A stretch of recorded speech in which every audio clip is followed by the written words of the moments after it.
Syekh Abdul Qadir Jailani merupakan salah satu tokoh sufi terkemuka di dunia.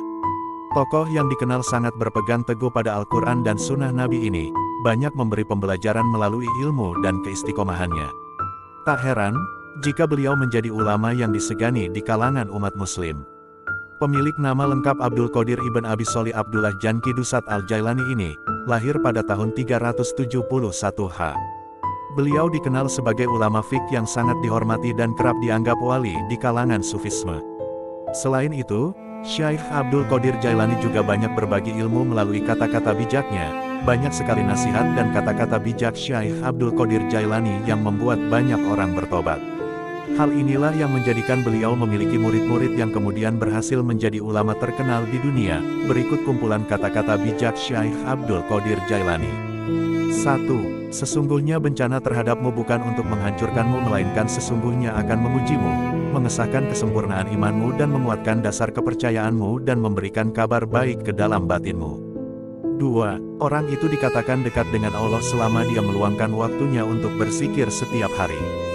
3. Wahai muridku, jangan jadikan apa yang kamu makan dan minum, yang kamu pakai, yang kamu nikahi dan berkumpul dengannya sebagai tujuan dan cita-cita. Semuanya adalah dorongan hasrat dan hawa nafsu. 4. Bersopanlah yang baik terhadapnya dan terhadap makhluknya. Sedikitlah berbicara yang tidak berguna bagimu. 5. Orang-orang yang meninggalkan amal dalam keadaan berilmu, ilmu itu akan melupakanmu dan berkahnya hilang dari hatimu. Wahai orang-orang yang bodoh, seandainya kamu mengetahuinya niscaya kamu mengetahui siksaan-siksaannya. 6. Dunia boleh saja di tanganmu atau berada di sakumu untuk engkau simpan dan pergunakan dengan niat yang baik. Tetapi jangan meletakkannya di dalam hati. Engkau boleh menyimpannya di luar pintu, hati, tetapi jangan memasukkannya ke dalam pintu. Karena hal itu, tidak akan melahirkan kemuliaan bagimu. 7. Wahai hamba Allah, yang disebut kerja keras itu bukan terletak pada kekesatan pakaianmu dan makananmu. Kerja keras adalah terletak pada sikap zuhud hatimu. 8. Sabar adalah suatu ketentuan, daya positif yang mendorong jiwa untuk menunaikan kewajiban, selain itu sabar adalah suatu kekuatan. 9. Janganlah kamu menjadi orang yang berlisan syukur, tetapi hatimu berpaling dari hak yang datang kepadamu, memang demikianlah kebanyakan orang. 10. Lelah itu selama kamu berkemauan untuk menuju dan berjalan kepadanya. 11. Orang yang beriman selalu menyembunyikan apa yang ada padanya. Jika lisannya terlanjur mengucapkan sesuatu, maka ia segera memperbaiki ungkapan yang diucapkan itu. Berusahalah menutupi apa yang telah lahir, dan mohon kemaafan. 12. Jika dunia dan akhirat datang melayanmu, dengan tanpa susah payah, ketuklah pintu Tuhanmu dan menetaplah di dalamnya. Bila kamu telah menetap di dalamnya, akan jelaslah bagimu seperti buah pikiran. 13. Terkadang kamu meminta pertolongan kepadanya dengan menentangnya. 14. Penyesalan, perbaikilah hatimu, karena jika hati telah baik, segala tingkah lakumu akan menjadi baik. 15. Kefakiran adalah tidak punya sesuatu yang dibutuhkan, dan jika tidak membutuhkan sesuatu maka dinamakan kaya. 16. Janganlah kamu takut kepada makhluk dan janganlah kamu berharap kepada mereka, karena hal itu menunjukkan betapa lemahnya imanmu. Hendaklah engkau istiqomah dalam cita-citamu, sehingga engkau memperolehi ketinggian, karena Allah SWT akan memberimu sesuatu yang layak dengan cita-citamu, dengan kebenaran dan keikhlasanmu.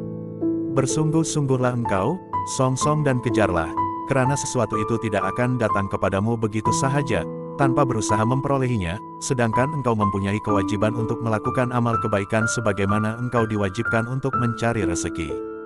17. Jadikanlah akhiratmu sebagai modalmu dan jadikan duniamu sebagai kentunganmu. Gunakanlah seluruh waktumu untuk menghasilkan akhiratmu. Lalu apabila dari waktumu itu ada sedikit yang masih tersisa maka gunakanlah untuk berusaha dalam urusan duniamu dan mencari penghidupanmu. 18. Berpikirlah, bahwasanya sesuatu yang kamu cintai di dunia ini tidak akan kekal selamanya. Tidak abadi dan pasti fana. Jika kamu telah menyadari hal ini, maka kamu tidak akan melupakannya walaupun sekejap. 19. Wahai anak, janganlah kamu menuntut sesuatu kepada seseorang. Dan jika kamu mampu untuk memberi dan tidak mengambil maka lakukanlah. Kamu melayani dan kamu tidak minta dilayani oleh orang lain maka lakukanlah. 20. Nasihatilah dirimu terlebih dahulu barulah kemudian menasihati orang lain. Kamu harus lebih memperhatikan nasib dirimu. Janganlah kamu menoleh pada orang lain sedangkan dalam dirimu masih ada sesuatu yang harus diperbaiki. 21. Orang yang zuhud itu berpuasa dari makan dan minum, sedangkan orang yang arif itu berpuasa tanpa diketahui. 22. Orang yang beriman selalu menyembunyikan apa yang ada padanya. Jika lisannya terlanjur mengucapkan sesuatu yang kurang baik, maka ia segera memperbaiki ungkapan yang diucapkan itu. Berusahalah menutupi apa yang telah lahir, dan mohon kemaafan. 23. Janganlah kamu menghendaki kelebihan dan kekurangan. Janganlah mencari kemajuan dan kemunduran. Sebab ketentuan telah menetapkan bagian masing-masing. Setiap orang di antara kamu, tidak diwujudkan melainkan telah ditentukan catatan mengenai pengalaman hidupnya secara khusus.